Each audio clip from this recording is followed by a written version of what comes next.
விராலிமலை சட்டமன்ற உறுப்பினர் விஜயபாஸ்கர் அவர் மீது குட்கா வழக்கு இருக்கிறது. அது சிபிஐ விசாரணை செய்த வழக்கு. சொத்து சேர்த்த வழக்கு இருக்கிறது. தேர்தல் வழக்கு இருக்கிறது. அவருடைய உயரத்துக்கு மிஞ்சிய நேற்று சொன்ன உங்களுடைய கருத்துக்கள் அபத்தமானவை, அசிங்கமானவை. 10 அமைச்சர்களை பெற்றுக்கொண்டு வாரிய தலைவர்களை பெற்றுக்கொண்டு தாவேகாவுக்கு போவதாக விஜயபாஸ்கர் அவர்களே, நீங்களும் தொலைபேசியிலே என்னை அழைத்தீர்கள். உங்களுக்கு அமைச்சர் பதவி காத்திருக்கிறது, வாருங்கள் என்று. முதலமைச்சர் கட்சி தூய கட்சி என்று சொல்வதற்கு யோக்கியதை இல்லாத ஒரு கட்சி என்கிற நிலையை விராலிமலை சட்டப்பேரவை உறுப்பினர் விஜயபாஸ்கர் அவர்களும் கரூர் சட்டப்பேரவை உறுப்பினர் திரு விஜயபாஸ்கர் அவர்களும் நேற்றைய தினம் அவர்கள் தாவேகா கட்சியில் இணைந்து மேடையில் பேசிய கருத்துக்கள் எங்களை போன்ற கழக விசுவாசிகளுக்கு ஒரு மனவேதனையை, வருத்தத்தை ஏற்படுத்தக்கூடிய ஒன்றாக இருந்தது. அதனால் அவர்களை பற்றிய குறு செய்திகளை உங்களுக்கு தெரிவிக்க வேண்டும் என்று நான் விரும்புகிறேன். விராலிமலை சட்டமன்ற உறுப்பினர் விஜயபாஸ்கர் அவர் மீது எத்தனை வழக்குகள் இருக்கிறது என்பதை அவர் சொல்ல வேண்டும். குட்கா வழக்கு இருக்கிறது. அது சிபிஐ விசாரணை செய்த வழக்கு. சொத்து சேர்த்த வழக்கு இருக்கிறது. தேர்தல் வழக்கு இருக்கிறது. அவருடைய உயரத்துக்கு மிஞ்சிய வழக்குகள் நிரம்ப இருக்கிறது. அவர் எவ்வளவு சொத்து சேர்த்து வைத்திருக்கிறார் என்பதை ஒரு வெள்ளை அறிக்கை, தாவேகா என்பது வெள்ளை அறிக்கை கொடுப்பதிலே சிறப்பான காரியத்தை செய்து வருகிற கட்சியாக இருக்கிறது. எனவே அதில் இணைந்திருக்கிற விஜயபாஸ்கர், விராலிமலை விஜயபாஸ்கர் அவர்கள், டாக்டர் விஜயபாஸ்கர் அவருடைய சொத்து என்ன என்பதை ஒரு வெள்ளை அறிக்கை மூலம் கொடுக்க வேண்டும் என்று நான் கேட்டுக்கொள்கிறேன். அவரிடம் எத்தனை குவாரிகள் இருக்கிறது, அந்த குவாரிகள் சட்டத்தை மீறாத குவாரிகளா, எப்படிப்பட்ட நிலையிலே அந்த குவாரிகள் நடத்தப்பட்டு வருகிறது என்பதை தாவேகா அரசு பரிசீலிக்குமா? நான் 120 குவாரிகளை மூடியிருக்கிறேன், பார்த்திருக்கிறேன், நடவடிக்கை எடுத்திருக்கிறேன் என்று சொல்லுகிற கனிம வளத்துறை அமைச்சர் டாக்டர் விஜயபாஸ்கருடைய குவாரிகள் முறையாக சட்டப்படிதான் நடக்கிறது என்பதை அமைச்சரே சொல்லுவாரா என்பதை நான் எதிர்பார்க்கிறேன். இதனுடைய பொதுச் செயலாளர் புரட்சி தமிழர் எடப்பாடியார் அவர்களோடு இருந்த கட்சிக்காரர்களையே ஒட்டி உறவாடிய, நெருக்கத்தை காட்டிய, அவரை விட்டால் வேறு ஒருவர் இல்லை என்று சொல்லக்கூடிய அளவுக்கு வீட்டிலேயும் பொது இடங்களிலேயும், சொல்ல போனால் சட்டமன்றங்களிலேயும் பொழுதேனைக்கும் அவர் காதை கடித்து கொண்டே இருக்கிற விஜயபாஸ்கர் அவர்களே, நீங்கள் என்ன குறை கண்டீர்கள் எடப்பாடியாரிடத்தில் என்பதை சொல்ல வேண்டும். நேற்று சொன்ன உங்களுடைய கருத்துக்கள் அபத்தமானவை, அசிங்கமானவை, கேவலமானவை. அது உங்களுக்கு தரத்திற்கு நாங்கள் எதிர்பார்க்காத ஒன்றாகும். ஏனென்றால் நீங்கள் ஒரு குழுவாக போய் பேசினீர்கள், கூடினீர்கள், முடிவெடுத்தீர்கள். 10 அமைச்சர்களை பெற்றுக்கொண்டு வாரிய தலைவர்களை பெற்றுக்கொண்டு தாவேகாவுக்கு போவதாக முடிவு செய்து விட்டீர்கள். விஜயபாஸ்கர் அவர்களே, நீங்களும் தொலைபேசியிலே என்னை அழைத்தீர்கள். உங்களுக்கு அமைச்சர் பதவி காத்திருக்கிறது, வாருங்கள் என்றீர்கள். எனக்கு கொடுக்கிற பதவியை நீனே சேர்த்து வச்சுக்கப்பா என்று நான் சொன்னேன். அப்படிப்பட்ட நிலையிலே தான் நீங்கள் இருந்தீர்கள். அது என்ன கட்சி கட்டுப்பாடு? 96இல் நீங்கள் எல்லாம் எங்கே போயிருந்தீர்கள்? 96இல் 4 சட்டமன்ற உறுப்பினர்கள் மட்டுமே வெற்றி பெற்றிருந்த போது, புரட்சி தலைவர் அம்மா அவர்களே வெற்றி வாய்ப்பை இழந்திருந்த போது நீங்கள் எல்லாம் வாய் திறந்தீர்களா? பேசினீர்களா? எங்கேயாவது அங்கே இங்கே அடி எடுத்து வைத்தீர்களா? மூச்சு விட்டீர்களா? பொத்தி கொண்டிருந்தீர்கள் அல்லவா? இன்னைக்கு என்ன நிலை தடுமாறி பேசிக் கொண்டிருக்கிறீர்கள்? ஒன்று. இரண்டாவதாக, பொதுச் செயலாளரையே மாற்ற வேண்டும் என்று நீங்கள் கோரிக்கை வைத்தீர்கள் அல்லவா? அதற்காக பொதுக்குழு செயற்குழு உறுப்பினர்கள் இடத்திலெல்லாம் உங்களுக்கு வாய்ப்பு இருக்கிற இடத்துல எல்லாம் கையெழுத்து வாங்க முயற்சித்தீர்கள் அல்லவா? 5 1 பங்கு உறுப்பினர்களிடத்திலே கையெழுத்து வாங்கிவிட்டால் பொதுக்குழுவை கூட்டிவிடலாம் என்று பேசினீர்கள் அல்லவா? இதற்கு பிறகுதானே பொதுச்செயலாளர்கள் உங்களுடைய பொறுப்புகளை எடுத்தார். அதில் என்ன தவறு இருக்கிறது? மிகப்பெரிய குற்றம், கட்சி கட்டுப்பாட்டை மீறிய குற்றம். பொதுச்செயலாளர் மீதே நீங்கள் பழி சுமத்துகிற குற்றத்தை வைத்த பிறகு, மாற்றுகிற எண்ணத்தில் வந்ததற்கு பிறகு, கையெழுத்து பெற முயற்சித்ததற்கு பிறகு, பொதுக்குழுவில் செயற்குழுவில் இருக்கிறவர்களிடத்திலே கையெழுத்தை எங்கே பார்த்தாலும் வாங்க ஆரம்பித்ததற்கு பின்னாலே தான் உங்கள் பொறுப்பை எடுத்தார்கள்.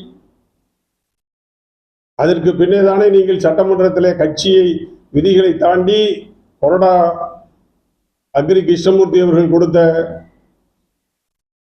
விதிமீறலை தாண்டி வாக்களித்தீர்கள் தாவேகாவுக்கு. அதற்கு பின்னாலும் உங்களுக்கு எடப்பாடியார் தாயுள்ளத்தோடு மரியாதை கொடுத்து உங்களுக்கு மன்னிப்பு வழங்கினார். நீங்கள் அத்தனை பேரும் மன்னிப்பு கடிதம் கொடுத்தீர்களே, மறந்து விட்டீர்களா? விஜயபாஸ்கர், அந்த விஜயபாஸ்கர், இந்த விஜயபாஸ்கர் மன்னிப்பு கடிதம் கொடுத்ததை மறந்து விட்டீர்களா? எதற்காக மன்னிப்பு கடிதம் கொடுத்தீர்கள்? பொதுச் செயலாளர் தான் உங்களுக்கு பிடிக்காதவர், கொள்கை ரீதியாக பிடிக்காதவர், முரண்பட்டவர். நீங்கள் வேற கட்சிக்கு போக வேண்டும் என்று முடிவெடுத்து விட்டீர்கள். ஏன் போயிருக்க வேண்டியதுதானே? ஏன் மன்னிப்பு கடிதம் கொடுத்தீர்கள்? மன்னிப்பு கடிதம் கொடுத்துவிட்டு அதற்கு பின்னால் நீங்கள் போய் இந்த பேச்சை பேசுகிறீர்கள் என்று சொன்னால் நீங்கள் மனிதர்களா? நீங்கள் எல்லாம் ஆறறிவு படைத்தவர்களா? நீங்க எப்படி டாக்டருக்கு படிச்சீங்கன்னு எங்களுக்கு தெரியலையே. மாண்புமிகு அமைச்சர்கள் நீங்க எல்லாம் போட்டுக்கிறீங்களே, அது எந்த அளவுக்கு மரியாதை உள்ளதாக இருக்கிறது? நடத்தை கெட்டவர்கள் நீங்கள், ஆண்களில் நடத்தை கெட்டவர்கள் நீங்கள் என்பதுதான் என்னுடைய குற்றச்சாட்டு. நீ போறதுனா அப்பயே போயிருக்கணும்.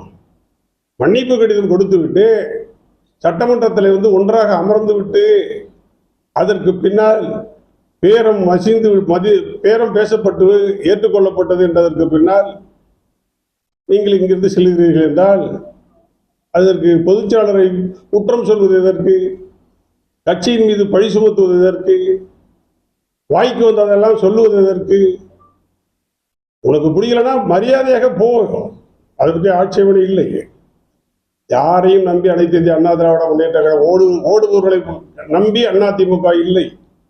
அனைத்து இந்திய அண்ணா திராவிட முன்னேற்ற கழகத்தில் புரட்சி தலைவரையும் புரட்சி தலைவி அம்மா அவர்களையும் புரட்சி தமிழரையும் ஏற்றுக்கொண்டிருக்கிற அதிமுக கொள்கை மீது நம்பிக்கை வைத்திருக்கிற, கட்சி கொடியை இரட்டை இலை சின்னத்தை ஏற்றுக்கொண்டிருக்கிற கட்சி தொண்டன் ஆணி அடித்ததை போல தமிழகம் எங்கும் ஒட்டுமொத்தமாக இந்த கட்சியை காப்பாற்றியே தீர வேண்டும், மீண்டும் ஆட்சி கட்சியாக கொண்டு வர வேண்டும் என்பதில் உறுதியாக இருக்கிறார்கள்.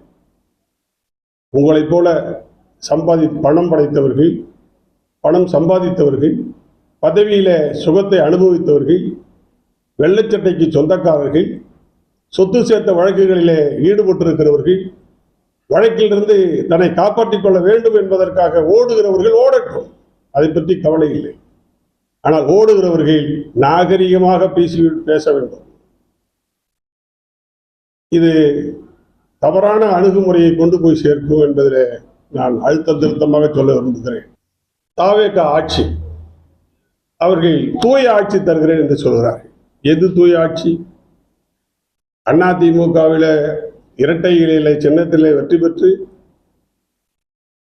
அனைத்து இந்திய அண்ணா திராவிட முன்னேற்ற கழகத்துடைய பொதுச் செயலாளரை சட்டமன்ற கட்சி தலைவராக ஏற்றுக்கொண்டு கையெழுத்திட்டவர்கள், அவர்களை போய் தாவேகா முதலமைச்சர் போய் பார்க்கிறார். இது என்ன அரசியல் நாகரிகம்? நீங்கள் யார்? நீங்கள் அவர்களுக்கு சீட்டு கொடுத்தீர்களா? அவர்களுக்கு சின்னம் கொடுத்தீர்களா? அவர்களுக்கு பிரச்சாரம் செய்தீர்களா? அவர் வெற்றிக்கு உதவினீர்களா? எந்த உரிமையில் நீங்கள் போனீர்கள்? போய் சால்வி அணிவிக்கிறீர்கள், பேரம் பேசுகிறீர்கள், 10 மந்திரி தருகிறேன் என்று 10 வாரிய தலைவர் தருகிறேன் என்று சொன்னார்களே, இது குதிரை பேரம் அல்லவா? இதற்கு பேர் தூய ஆட்சி என்று பெயரா? தூய்மையான கொள்கை என்று பெயரா? தூய்மையான நடவடிக்கை என்று பெயரா? அசிங்கமாக இல்லையா? ஆட்சி நடத்த முடியவில்லை என்றால் மறு தேர்தலை சந்தியுங்களே, அதுதானே அரசியல் நாகரிகம். அதை விட்டுவிட்டு யார் வீட்டு பிள்ளையோ தோளிலே தூக்கி கொண்டு போவது போல போய்விடலாம் என்று கருதினால் நாட்டிலே சட்டம் இருக்கிறது, நீதிமன்றம் இருக்கிறது, பாதுகாப்பு இருக்கிறது. உங்களுக்கு தக்க பாடத்தை நீதிமன்றம் வழங்கும். நீங்கள் அவர்களை வாபஸ் பெறச் செய்து அந்த இடத்தை காலி பெறச் செய்து மறு தேர்தலை சந்திக்கலாம். உங்களிடத்தில் ஓடி வந்திருக்கிற கூட்டணி கட்சிகள் 2 என்று வந்திருக்கிறார்களே, அவர்கள் மீது உங்களுக்கு நம்பிக்கை இல்லை, அவநம்பிக்கை கொண்டிருக்கிறீர்கள். எப்பொழுது வேண்டுமானாலும் காலை வாருவார்கள் என்று நீங்கள் எண்ணுகிறீர்கள். அதனாலே தான் இன்றைக்கு குதிரை பேரத்தில் ஈடுபட்டு பலரையும் இழுத்து உங்கள் பக்கம் சேர்த்து அந்த இடத்தை காலியாக்கி அதில் மறு தேர்தலை இடைத்தேர்தலை சந்தித்து வெற்றி பெற்று விடலாம் என்று கனவு காண்கிறீர்கள். தமிழ்நாட்டு மக்கள் ஒரே முடிவாக இருக்கிறவர்கள் அல்ல. உங்களுடைய தவறான நடவடிக்கைகளை அவர்கள் கவனித்துக் கொண்டுதான் இருக்கிறார்கள். மின்வெட்டு தமிழ்நாடெங்கும் இன்றைக்கு மோசமாக இருக்கிறது. மின்வெட்டால் மின்சாரம், உயர் அழுத்த மின்சாரம் மேலும் கீழுமாக போகிற காரணத்தால் இன்றைக்கு பல இடங்களில் ஏசி மிஷின்கள் பீஸ் போகிறது. அதே போல ஃப்ரீசர் எல்லாம் இன்றைக்கு பீஸ் போகிறது. மிக மோசமான நிலைமைக்கு ஆளாக்கப்படும் மக்கள் தவித்துக் கொண்டிருக்கிறார்கள். இரவு நேரத்தில் விவசாயிகள் மிகப்பெரிய அளவில் உங்களால் பாதிக்கப்பட்டிருக்கிறார்கள். 36 தவணை கடந்து விட்டது. விவசாயிகள் பெற்ற கடன் ஓவர்டியூ ஆகிவிட்டது. தவணை தவறிவிட்டது. புதிய கடன் கிடைக்கவில்லை. ஜூன் 12 தண்ணீர் திறக்கவில்லை. குடிக்க தண்ணீருக்கு பஞ்சம் ஏற்பட்டிருக்கிறது. கால்நடைகளுக்கு தண்ணீர், தீவனத்திற்கு பஞ்சம் ஏற்பட்டிருக்கிறது. விவசாய கூலி தொழிலாளர்கள் வாழ வழியின்றி, படிப்பின்றி இன்றைக்கு நிற்கதியாக இருக்கிறார்கள். எந்தவித பாதுகாப்பு நடவடிக்கையும், எந்தவித உதவியும், எந்தவித சிந்தனையும் இல்லாமல் நீங்கள் ஆட்சி நடத்தி கொண்டிருக்கிறீர்கள். சட்டமன்றத்திலே கேட்டாலும் பதிலில்லை, மக்கள் மன்றத்திலே கேட்டாலும் பதிலில்லை, எதற்கும் பதிலில்லை என்பதுதான் இன்றைக்கு உங்களுடைய நிலைப்பாடாக இருக்கிறது. இது நியாயம்தானா என்று நான் உங்களிடத்தில் கேட்க விரும்புகிறேன். கட்சித்தாவல் தடை சட்டத்தை பைபாஸ் செய்து கட்சித்தாவல் தடை சட்டத்தை அவர்களால் 2 உறுப்பினர்களை 2 உறுப்பினர்களை கொண்டு வர முடியவில்லை. அதனால் ஒவ்வொருவராக வாபஸ் பெற்று வாருங்கள் என்று நீங்கள் அவர்களுக்கு குதிரை பேரம் பேசியிருக்கிறீர்கள் மறைமுகமாக. அதனால்தான் அப்பொழுதே வருகிறார்கள், அப்பொழுதே சேருகிறார்கள். இது என்ன இல்லை என்று எப்படி மறுக்க முடியும்?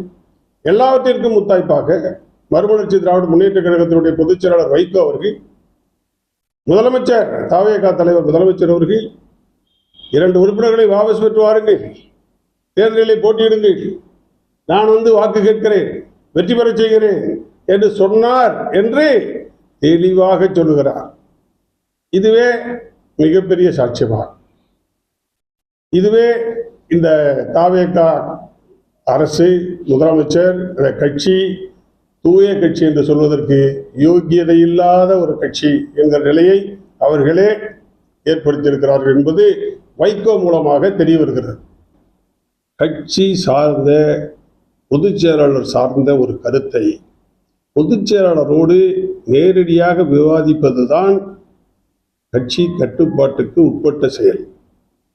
அதை தாண்டி வெளியில் பேசுகிற ஒரு கருத்தை பேசினால் அதுவே கட்சி கட்டுப்பாட்டை மீறிய செயல்.